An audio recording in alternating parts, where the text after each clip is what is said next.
अस्सलाम वालेकुम नाज़रीन, ये मस्जिद मोहब्बत खान है और ये मुगलिया दौर का एक शाहकार है। मुग़ल दौर के एक गवर्नर मोहब्बत खान बिन अली मर्दान खान ने 1630 में इसे तामीर करवाया। ये मुग़लों की फ़ौज का सिपा सलार था और इसका असल नाम ज़माना बेग था। ये मस्जिद पेशावर की ज्वेलरी मार्केट के दरमियान में वाक़ है और इसकी तमीर के लिए सफ़ेद संग मरमर का इस्तेमाल किया गया है। इसमें काशीकारी और नक्श नगारी का इस्तेमाल भी किया गया है जो मस्जिद को इंतहाई खूबसूरत बना देता है।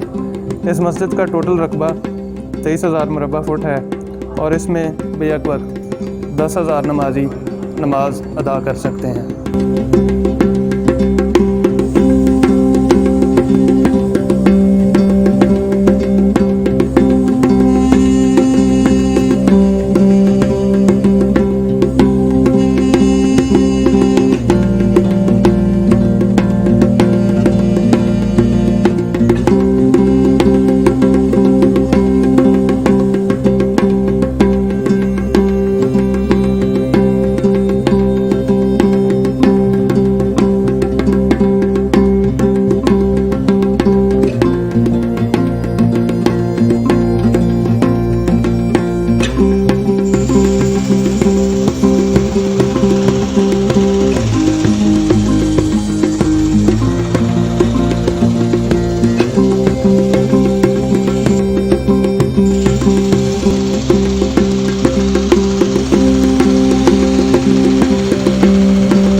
जी तो नाज़रीन अस्सलाम वालेकुम।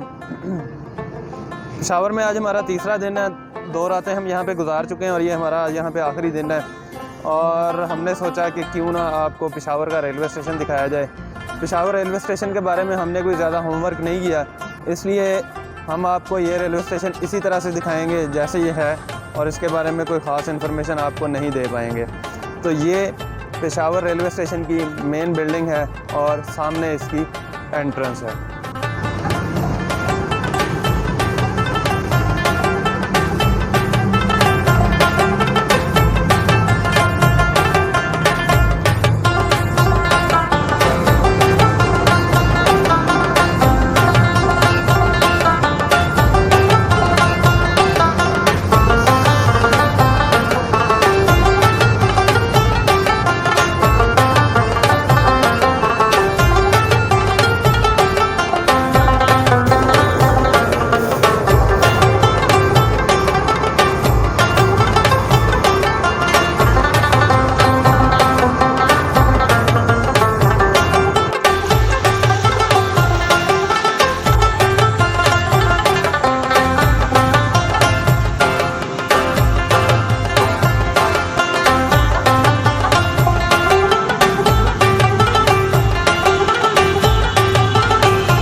नाज़रीन, इस वक्त हम पेशावर की एक मशहूर और तारीख़ी जगह गौर खत्री में मौजूद हैं। गौर खत्री संस्कृत ज़बान का लफ्ज़ है जिसके मायने जंगजुओं का कब्रिस्तान है।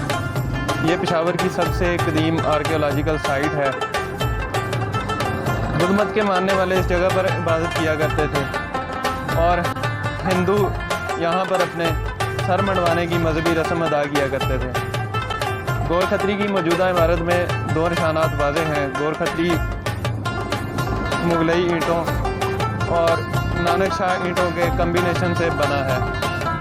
जी अस्सलाम वालेकुम नाज़रीन, हम पेशावर की नमक मंडी में मौजूद हैं और यहाँ से करीब ही मशहूर ज़माना निसार जर्सी दिखे वाला भी यहीं पे नमक मंडी में मौजूद है।